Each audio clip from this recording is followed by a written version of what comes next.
le débat du jour. Eh bien, je l'ai annoncé depuis ce matin, on va parler donc de cybercriminalité et de charlatanisme. Deux invités pour évoquer le débat sur ce plateau. Bien sûr, j'ai avec moi ce matin professeur Kofi Aza. Bonjour. Bonjour. Merci d'être sur ce plateau. Ben, c'est un devoir. Vous êtes prêtre du phare. Oui. Et juste en face de vous, nous avons le révérend Alphonse Dansou Gazozo. Vous êtes président du syndicat panafricain des médecins intellectuels traditionnels et assimilés section du Bénin, n'est-ce pas? Oui. Merci, madame la journaliste. Oui. C'est un plaisir pour nous d'être avec vous. Et vous le savez, chers amis téléspectateurs, vous pouvez prendre part à ce débat en répondant à une seule question, tout simplement. Peut-on réellement, je reprends la question, réussir la lutte contre la cybercriminalité sans taper dans la fourmilière des charlatans et autres boconons? Répondez-y via nos différentes plateformes, Facebook, Twitter, également WhatsApp à travers le 61 19 88 88. Alors, il se dit, chers amis téléspectateurs, que des cybercriminels, pour avoir leurs victimes, ont recours à des pratiques occultes, des pratiques qui parfois nécessitent des organes, voire le sang humain. Alors, qu'en disent les prêtres des divinités? Que font-ils pour que cesse cette pratique qui donne des ailes aux cybercriminalités? Pour en parler, j'ai mes deux invités que je viens de vous présenter. Professeur Kofi Aza. Alors, est-ce qu'on parle à tort d'une probable implication de certains vaudounos, boconons et autres dans la propagande autour de la cybercriminalité? Je ne pense pas qu'on parle à tort de cela. Certains dignitaires ou pseudo-dignitaires sont forcément impliqués ou encouragent d'une manière ou d'une autre cette pratique-là de cybercriminalité. Ça, c'est réel. Maintenant, il y a un problème qu'il faut souligner. Il y a un éclaircissement qu'il faut apporter. Vous savez, dans le milieu des cultes endogènes, nous avons trois grands compartiments. Le premier compartiment que tout le monde voit, c'est les boconons. Le boconon, son rôle, c'est de consulter et de proposer des solutions par rapport à une préoccupation d'un individu. La deuxième catégorie, ce sont les vaudounos. Le rôle du vaudouno, c'est de faire des invocations au niveau des divinités. Mais la troisième catégorie que beaucoup ignorent et qui sont réellement les vrais acteurs de cette cybercriminalité, ce sont les Assaï Mboko. Les Assaï Mboko, en fait, ce sont des gens... Assaï Mboko. Assaï Mboko. Oui. Ces gens qui ne sont ni vaudounos, ni boconon, mais qui maîtrisent réellement la vertu des éléments des trois règnes, à savoir le règne minéral, végétal et animal. Et ils savent comment manipuler les éléments de chaque règne.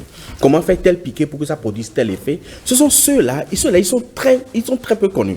Mais ils s'improvisent boconon et vaudounon. Comment? Non, ceux-là ne s'improvisent ni boconon, ni vaudounon. Et ces gens, quand vous les voyez, vous ne saurez même pas. Parce qu'ils sont aussi simples que le citoyen lambda, mais qui détiennent des puissances dans leurs mains. Et ce sont ces puissances-là qui sont mises maintenant à la disposition des cybercriminels pour atteindre des objectifs donnés.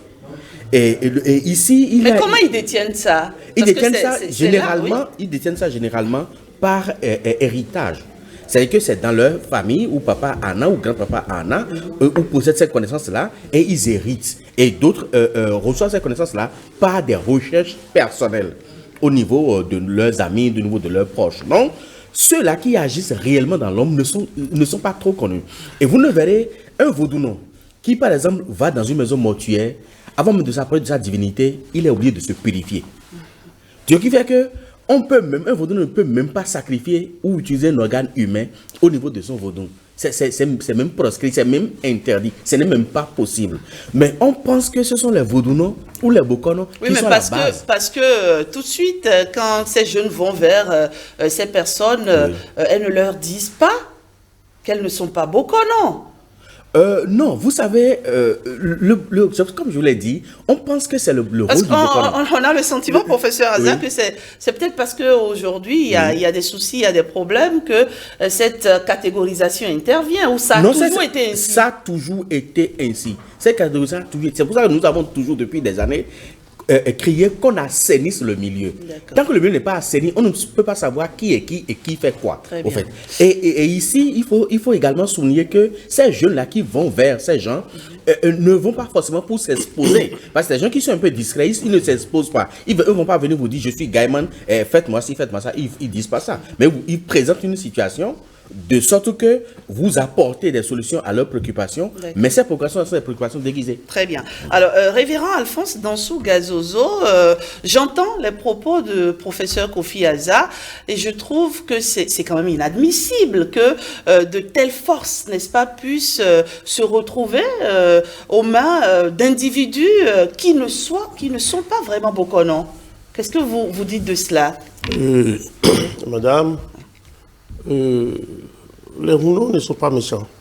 D'accord. Les Bokono ne le sont pas non plus. D'accord. La cybercriminalité est un fait qui est né dans le cadre de la révolution informatique. Les jeunes qui sont allés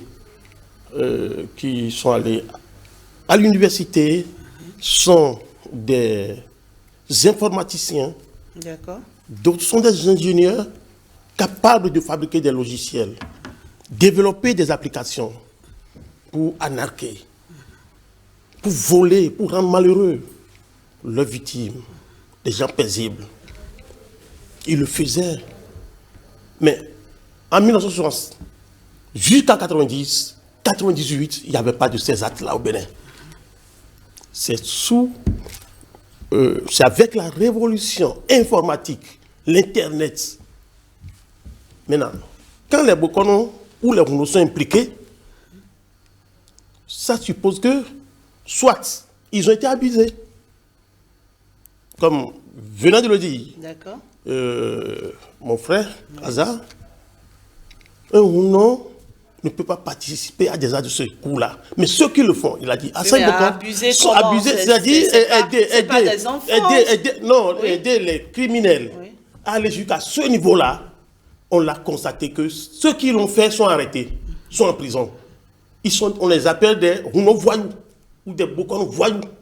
Effectivement, ça existe.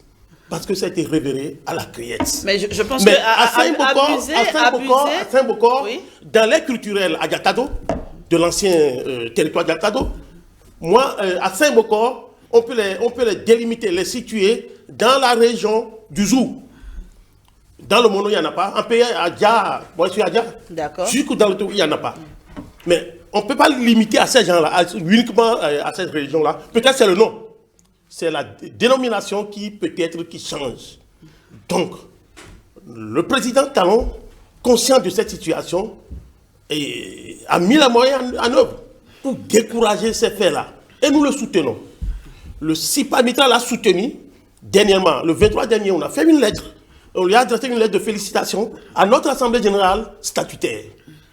Le 3 de ce mois, le mois qui s'achève là, j'ai pu organiser une déclaration où il y a la CNTP Racine, Guérison à la vie, des associations sont venues ensemble pour qu'on prenne des décisions pour soutenir la force publique, soutenir le gouvernement pour que ça finisse définitivement sur notre territoire. Parce que nous sommes un pays de paix, un pays qui aspire, qui prend un engagement pour un Bénin révélé. On ne peut pas faire un Bénin révélé avec la criminalité, il faut les décourager. Et je profite pour dire, ceux qui aident les parents de ces jeunes-là, si quelqu'un est pris, il est découragé, il mérite les mêmes peines que ses frères, ses enfants qui s'adonnent à cette activité qu'il soutient. D'accord. Voilà. On va y revenir. Kofi Aza, vous semblez, vous nous dites ce matin qu'en réalité, en votre rang, il y a des voyous.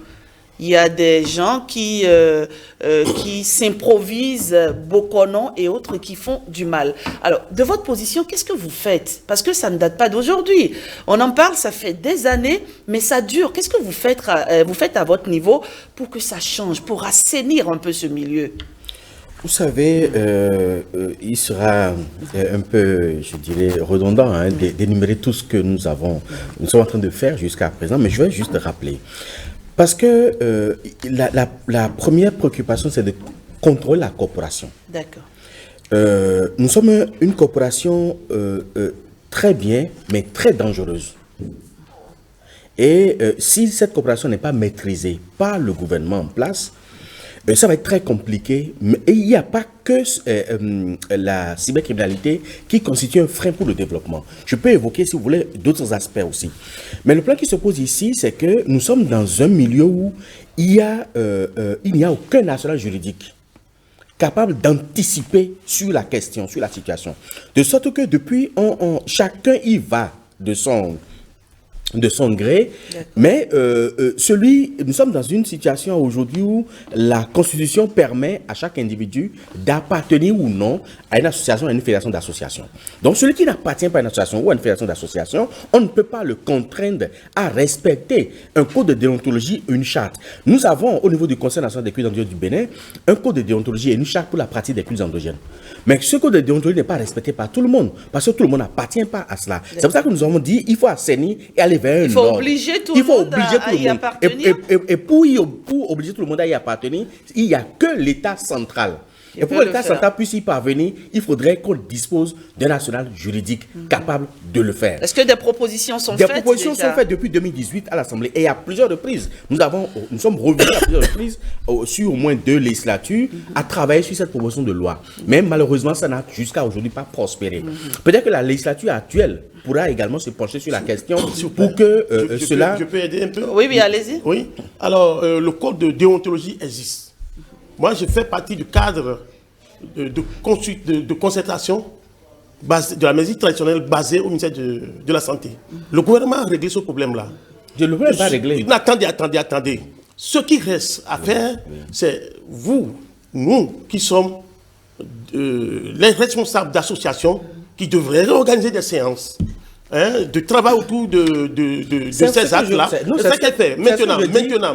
Oui, le gouvernement ce qui devait faire, ce qui reste à faire, et je pense que le gouvernement ne peut pas rester les bras croisés là-dessus, et il travaille là-dessus, ça se dit, c'est arriver à recensement général de toute la chaîne de la médecine traditionnelle. Il faut faire le recensement. La médecine traditionnelle, c'est autre chose. C'est pas la même chose. Non, c'est la médecine traditionnelle. Je vous dis, le Bokono est un médecin traditionnel. Non, mais le Gouno est un médecin traditionnel. Le Bokono ne dépend pas du ministère de la Santé. Non, c'est ce que l'erreur que vous faites. Non, attendez. C'est pas une erreur. Non, c'est une erreur. On va s'écouter sur ce plateau. Le médecin traditionnel, c'est ce qui a la capacité de soigner, de guérir. Même à distance. Oui, ça c'est votre opinion. Mais je vous dis, il faudrait qu'on soit un peu sérieux parce qu'il y a des gens à l'extérieur qui nous suivent. C'est parce qu'ils nous suivent qu'il faut leur dire la vérité. Et dans tous les pays qui se respectent, la médecine traditionnelle a son champ d'action. La médecine quantique a son champ d'action. La médecine, pour ne pas dire, la métaphysique a son champ d'action. On ne peut pas impliquer la métaphysique dans la médecine ou encore la médecine moderne. Qu'est-ce que tu appelles métaphysique en Nadia ou bien en fond? Non, je suis désolé. Vous savez, il y a un problème. Moi, je suis chef traditionnel coutumière.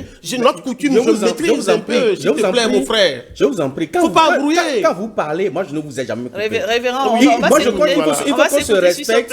Quand vous parlez, à nos que moi, je vous non, c'est un respect. Je ne t'injurie pas. Non, mais pourquoi vous me coupez? Pour t'aider, éclairer ton antenne. Laissez-moi aller pour éclairer l'opinion. Pour ceux qui nous regardent. Il y a des choses qu'il ne faut pas dire. Vous pensez qu'on ne peut pas rattacher la médecine traditionnelle au vaudou? Le vaudou n'a rien à voir avec le ministère de la Santé. C'est des choses différentes. Je vous dis, tout à l'heure, dit le gouvernement a réglé le problème du code de déontologie et de la charte. Le gouvernement n'a rien réglé. Il faudrait qu'on dise la vérité. Le code de déontologie et la charte pour la pratique des cultes endogènes du Bénin qui existe aujourd'hui est une émanation du Conseil national des cultes endogènes du Bénin. Et ce code-là n'a jamais été ratifié, n'a jamais été voté par l'Assemblée nationale pour être une loi nationale. C'est juste un test d'autocensure que le Conseil national des cultes endogènes du Bénin s'est donné. Mais est-ce que c'est un test qui est vulgarisé? C'est vulgarisé, mais ça ne s'impose pas à tous les Béninois. Parce que tout le monde ne fait pas partie du Conseil. Puis le conseil, le Tous les CONACEP... Béninois ne sont pas non plus de Vaudounon et autres. Donc, le CONACEP est une fédération d'associations. Donc, pas dit qu'il regroupe tout le monde. Et avec ce code-là et cette charte, le problème est réglé. Non. Le problème est beaucoup plus profond. Le problème qui se pose ici, même le recensement en question, c'est une émanation également du Conseil national des cultures du Bénin qui décide de recenser d'abord les Bokono, puis après les Vaudounon, pour les identifier et leur attribuer un identifiant afin de permettre de savoir qui est qui et qui fait quoi dans le pays. Parce que si on englobe tout, on va en quelque sorte faire perdre la boussole au gouvernement. Et ils ne sauront pas par où commencer. Jusqu'à là où je vous parle, il n'y a aucun national juridique qui réglemente le mur des cultes indigènes du Bénin. Ça n'a jamais existé. Ça n'existe pas pour l'instant.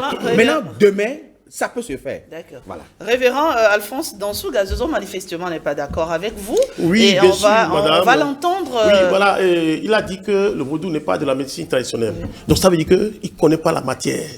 Il est Bokono, il se limite là. Tu ne l'injuries pas. Écoutez, c'est sous le pharaon Akhenaton que les chefs se sont retrouvés sous l'autorité du pharaon pour dire... Pardon, avant, Ramsès II. Pardon. Donc, pour dire, qu'est-ce qu'il faut faire quand on est malade? Un répertoire a été dressé. Des plantes. Les plantes à utiliser pour se soigner. Des plantes comestibles. Tout ça a été fait par nos ancêtres de l'Égypte antique.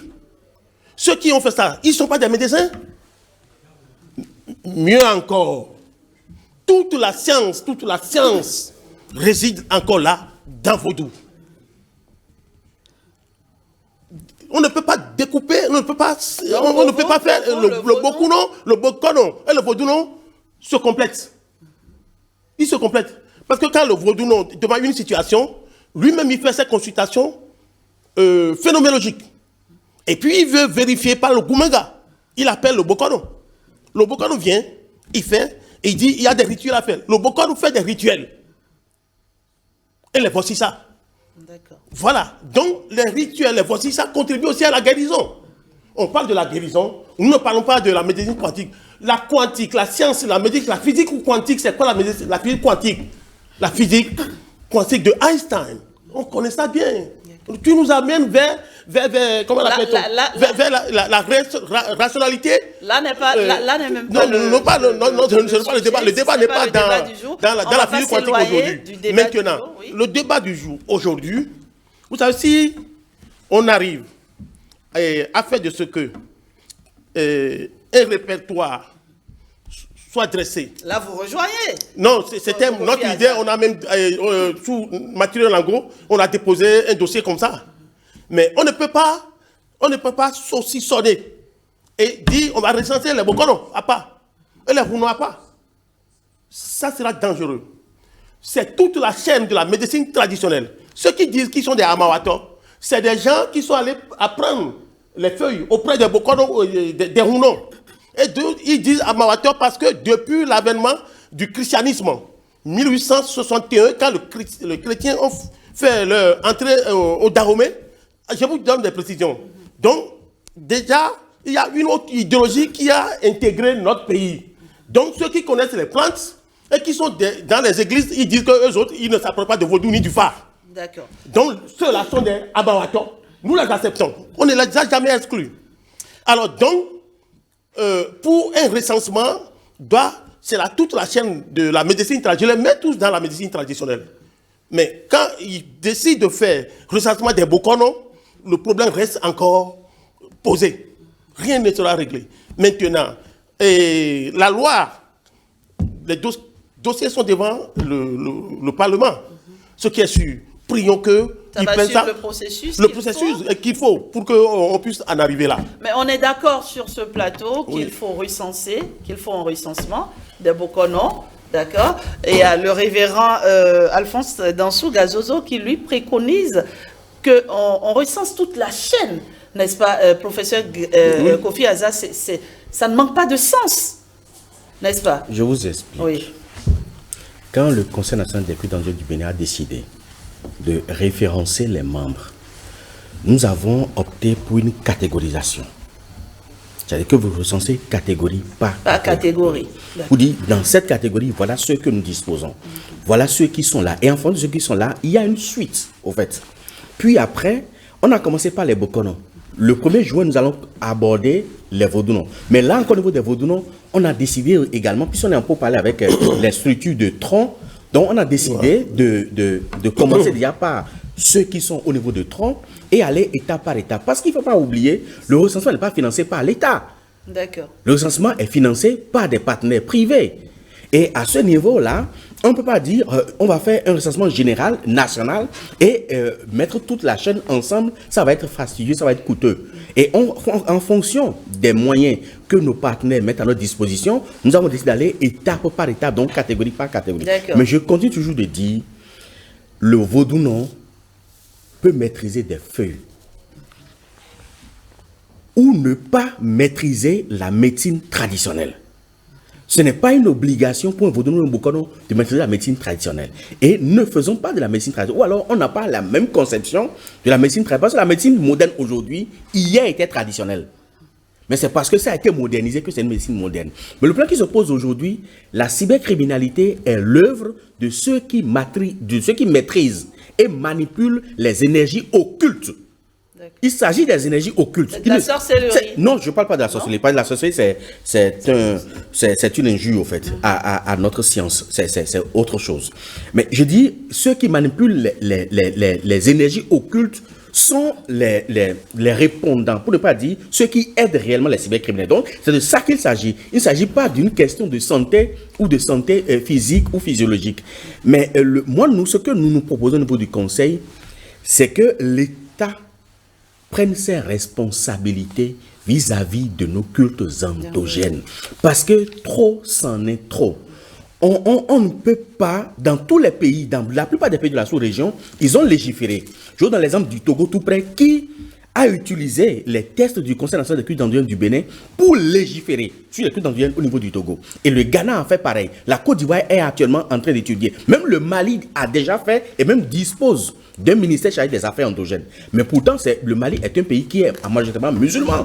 Donc, le plan qui se pose ici, c'est même si les associations se mettent ensemble pour parler, tant que cette situation ne débouche pas sur un test qui s'impose à toute la nation, ça va être compliqué parce que je peux dire, je ne fais pas partie de votre confédération, donc je ne peux pas respecter vos tests. Or, alors que c'est national, on est contraint d'y respecter. Le recensement, il a démarré déjà? Le recensement, il a démarré déjà depuis le 2 avril et se poursuit. Pour les Bokono, ça va finir le 30 mai.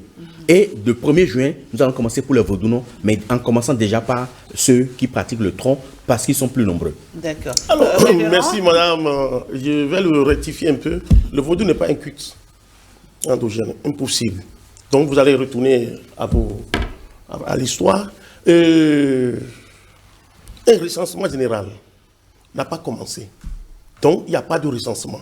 Aujourd'hui, c'est la lutte contre la cybercriminalité et aider le gouvernement dans ce cadre. Commencez par parler de recensement des Bokono dans cette situation relève de l'escamotage. Mais là, vous êtes deux acteurs majeurs. Si déjà sur ce plateau, ça dit une chose et ça dit autre chose. Non, on dit la même chose. J'imagine déjà que ce combat est perdu d'avance. Non, révérend. L'escamotage dont je parle, c'est un français facile. C'est-à-dire que on doit aller en ordre, organisé. D'accord? Ce n'est pas de l'injure. Vous, madame, on se comprend bien. Hein? Donc, c'est-à-dire que on prend des reculs.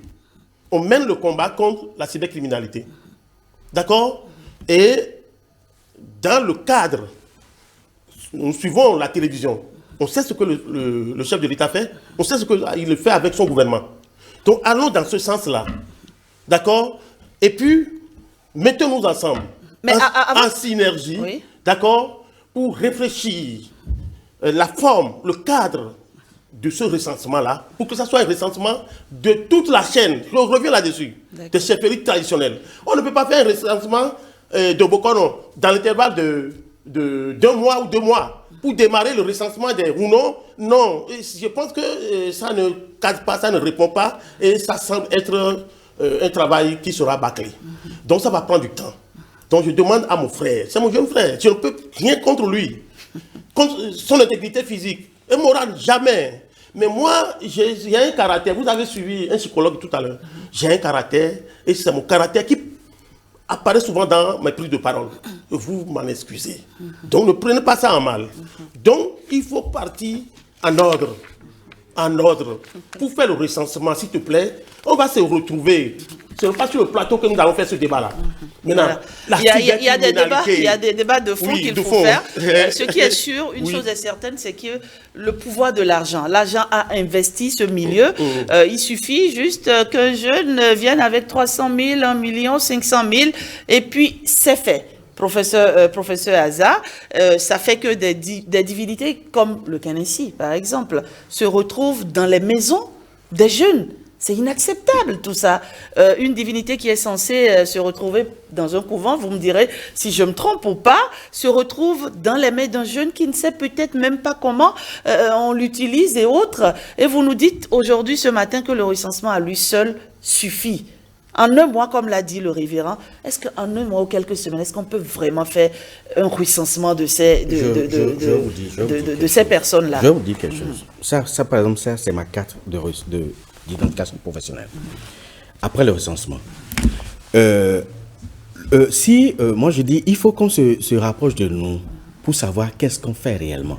Parce qu'en fait, chacun reste dans son côté pour dire, il faut que l'autre vienne vers moi. Mais là, c'est ce que nous voyons ce matin. C'est ça justement. Pourquoi vous ne faites pas le pas? Vous c'est savez, déjà une certaine ouverture d'esprit. On a toujours fait le pas. Quand on a voulu mettre en place le Conseil national des cultes en du Bénin, nous avons invité toutes les associations à caractère traditionnel inscrites au niveau du ministère de l'Intérieur.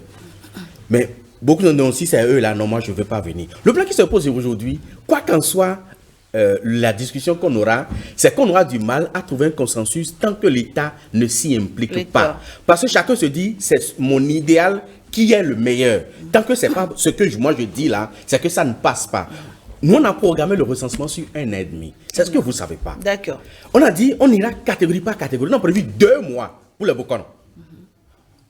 On attend recenser environ 30 000 les Bokono. On a prévu 2 mois. On a prévu 2 mois pour les troncs. On a prévu 1 mois pour les mamies. Ainsi de suite pour les Sakwatano, les danses et autres. Mais même si l'État organise le recensement général de la population, l'État n'a jamais recensé 100% de la population.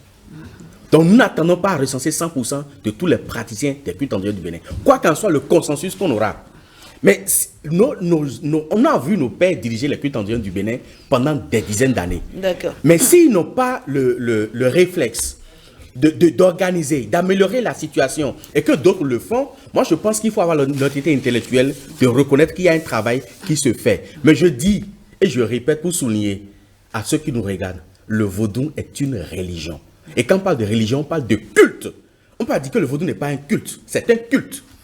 Voilà. On ne va pas faire le débat sur ce plateau, c'est pas l'objet. C'est la rationalité mantique africaine. C'est pas l'objet de ces débats. Peut-on réellement réussir la lutte? Peut-on réellement réussir? J'ai écrit là-dessus. Révérend, si vous le permettez. Ce que vous avez écrit, si vous le permettez, c'est la vérité absolue. Non, voilà, non, c'est pas bon de tenir ce genre de propos en tant que dignitaire. Peut-on réellement réussir la lutte contre la cybercriminalité sans taper? S'il vous plaît, on va mettre un peu d'ordre. Si vous le voulez, on va initier un autre plateau pour débattre du sujet. Aujourd'hui, il est question d'un sujet d'intérêt général, d'un sujet qui gangrène la jeunesse, un sujet qui nous interpelle tous et un sujet auquel il va falloir trouver des solutions. Et c'est vers ces solutions que nous allons. Alors, Maurice Tantan est avec nous. Peut-on réellement réussir la lutte contre la cybercriminalité sans taper dans la fourmilière des charlatans et autres? Bokono. On a posé la question aux téléspectateurs qui nous ont répondu via nos différentes plateformes Facebook, Twitter, également WhatsApp à travers le 61 19 88 88. Maurice Tantan, vous venez avec nous, s'il vous plaît, pour le relais des différents avis et opinions de téléspectateurs. Maurice Tantan, bonjour. Rachida, vous êtes Bonjour, tellement Maurice. pressé que je... Bah oui, le temps, vous le savez, il file sur l'émission. Oui, bien sûr, je vous le rappelle tous les jours. D'accord. Je suis le premier à vous le rappeler. Bonjour à tous et bonjour donc à toutes. Et cette question du jour de ce vendredi, vous l'avez rappelé tout à l'heure, les internautes, ils ont été quelques-uns à avoir donné leur opinion sur le sujet. Ils ont réagi donc essentiellement sur notre page Facebook. Ils disent, pour commencer avec Roland Bocco, que la plupart des cybercriminels ont leur réseau de pratiquants de sciences occultes qui les dotent d'arsenaux pour leur sale besoin. Beaucoup parmi nos charlatans et garants de notre tradition sont impliqués dans ce honteux acte et autres crimes associés. Il faut donc désacraliser quand l'escroquerie s'y mêle. Une répression efficace doit passer par les auteurs et tous leurs complices à divers niveaux, précise Roland Bocco, qui estime que les agents donc de la police républicaine ne doivent nullement reculer, sinon la population sera émoussée dans sa collaboration et dénonciation. Narcisse de Saran, on nous rappelle que tout le monde sait que les boconos et les charlatans sont les premiers complices des cybercriminels, et Serge Yededji de nous dit que le vrai ne se trouve là où là donc au niveau des boconos et charlatans, les forces de l'ordre doivent saisir ces charlatans, et ce sont eux donc qui poussent les jeunes à aller dans cette activité illégale avec leur chimie entre griffes. Que ces charlatans soient dénoncés et qu'ils soient également enfermé, sujet Serge Yededji.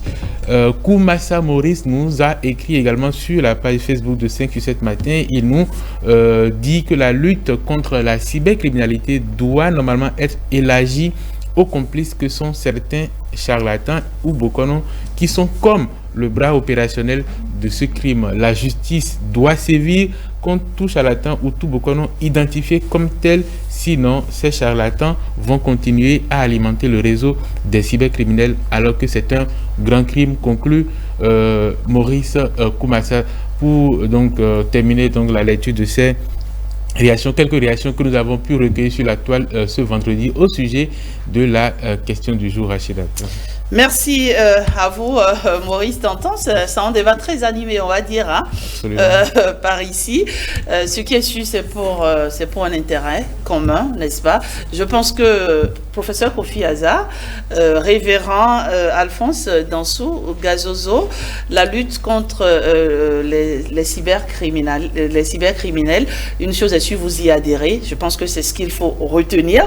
Et le recensement, vous l'avez dit, participe, n'est-ce pas, à mettre à nu, n'est-ce pas, les brebis galeuses en votre sein, professeur Kofi Aza. Alors, pour finir, parce que ça va très vite sur ce plateau, il faut le dire, quel appel vous avez à lancer, par exemple? Parce que vous le dites, il faut que le gouvernement prenne à bras le corps cette situation, que les religions endogènes soient davantage écoutées et qu'on leur réserve peut-être un secteur, un ministère entier. C'est ce que vous dites, non? C'est ce que je dis parce que, vous savez, même en dehors de la lutte contre la cybercriminalité, depuis plus de 15 ans, j'ai déjà dit et j'ai démontré que les cultes endogènes ou certains praticiens des cultes endogènes sont en quelque sorte auteurs de la mort de beaucoup de nos hauts cadres au niveau de nos administrations, parce que sollicités par des gens même de l'administration. C'est pour ça que aujourd'hui il est urgent et impérieux que le gouvernement aille au-delà des cybercriminels. Parce que le rôle n'est pas seulement... Les cybercriminels ne sont que des marionnettes, au fait, de certains dignitaires qui s'enrichissent sérieusement sur le dos de ces jeunes-là. Parce qu'un seul dignitaire a peut-être 20, 30, 40, 50 cybercriminels sous le bras et qu'il alimente. Donc, il faudrait qu'on tape réellement dans la fourmilière, qu'on tape réellement dans le milieu des cultes endogènes. Et on saura réellement qui est qui et qui fait quoi. Parce que ça, il va même de notre crédibilité. Puisque même à l'international, on a commencé par perdre la crédibilité, nous les dignitaires des cultes endogènes du Bénin. On a commencé par perdre la crédibilité parce que les gens se disent, est-ce que c'est réellement vous? Parce que moi, j'ai envoyé plus d'une trentaine de plaintes au niveau des tribunaux. Il y a des sites ou des réseaux sociaux qui sont en mon nom, avec ma photo, mon image et tout. alors que je ne sais même pas que si ça Oui, c'est existe. bon. D'accord, Donc, très moi, bien. je pense que le gouvernement doit aller plus loin, pas seulement au niveau des cybercriminels, mais il n'a qu'à taper dans la fourmilière des cultes endogènes, des dignitaires même. Ce qui est sûr, vous êtes décidé. On est décidé. Nous, on est décidé à assainir le milieu. À assainir le milieu. Révérend? Ok, merci beaucoup, madame. On a commencé le travail. Nous, on s'était décidé. On a commencé le travail. Mais unissez-vous, unissez-vous. Oui, non, on est unis. On est unis. On n'est pas, nous ne sommes pas en guerre. D'accord. Non, je l'ai appelé. Je l'avais appelé. Je l'appelle toujours. Le rapprochement sera plus sérieux. D'accord. Donc, il est là. Il y va de l'intérêt général. De tout le monde. Il y va de la réputation, surtout du Bénin. Oui, moi, j'ai aidé à construire des gens. M'ont approché pour construire des associations. J'ai donné des conseils. Moi, je ne dis pas que c'est moi. Non. Non, moi, je vois le pays, le patriotisme ardent qui nous anime toujours fera de ce que nous allons rester dans la droite ligne. Respect des lois et descendre à la base et être en contact avec les Hounon, avec les peuples, pour leur expliquer que c'est mauvais de se donner dans la cybercriminalité. Parce que... De soutenir ça. Parce que si on ne s'y pas prend garde, c'est notre pays qui souffre. Aujourd'hui, avec la cybercriminalité, on n'arrive même plus à recevoir de l'argent de l'extérieur. Tu vois, les systèmes de paiement sont vraiment... n'existent plus pratiquement. Verrouillé. Et maintenant, les peuples souffrent. Ils souffrent. Mais ils vont dire que c'est les dirigeants qui sont à la base. C'est à cause de cybercriminalité. Donc, nous avons pris ça à bras le corps et nous descendons doucement à la base. Nous leur demandons si, quand nous venons, nous allons arriver, on sera avec quelqu'un, il n'a qu'à nous prendre au respect et pour qu'on fasse le travail de salubrité publique en notre sein, au milieu des chefferies traditionnelles, des Bokono, des Hounon, de la chaîne de la médecine traditionnelle pour que le Bénin soit hors de ce Merci, révérend Alphonse Dansou, Gazozo. Il y en a qui tenteront sans doute de résister, mais il faudra aller les chercher partout où ils sont, n'est-ce pas, professeur Kofi Adda? Merci à vous, excellente journée. Ce fut un débat très enrichissant, quoique très rythmé, mais bon, le jeu en valait la chandelle. Excellente matinée. À vous à présent, les sports, l'actualité sportive avec Blaise Adampo.